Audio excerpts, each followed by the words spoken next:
Good morning, welcome. It's Richard Wilton from Momentum Solar, and today we're installing a SolarWholesaler solar photovoltaic system here in Calgary, Alberta. It's May, it's beautiful, so we're gonna get to work.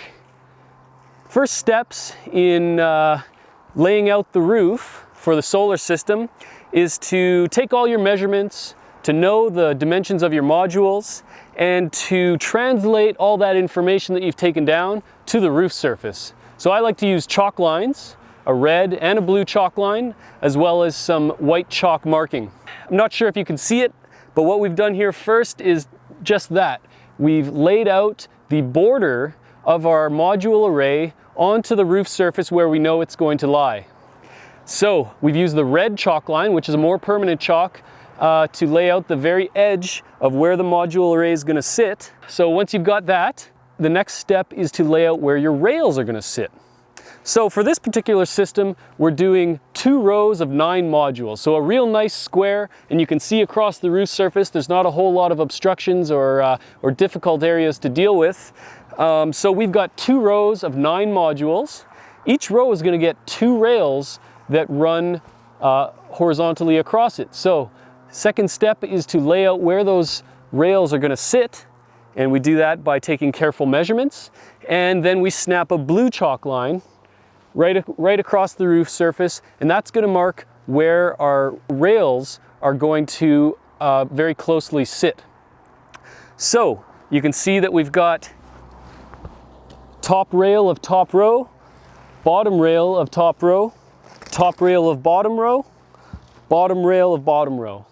And so that's how we now have a very good view of where all the physical connection to the roof is going to take place, where the module array is going to sit, and where those rails are going to be lying more or less.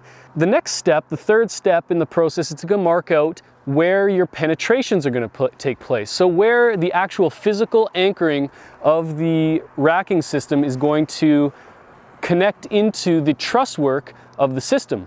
So the trusses are the 2x4s that are in the attic that form the structure of the roof, and that's what we connect to into the system.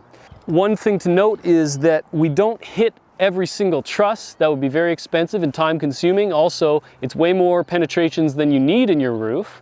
So what we do is we lay out a fastening plan. And in this case, we're going to fasten the first truss in the array is going to be just inside the module edge. It's going to be about 8 inches inside the module edge where the first truss lays. And you can see I've made a white mark on each of the 4 rails in that first truss. But we're not going to hit every truss along the way, as I said.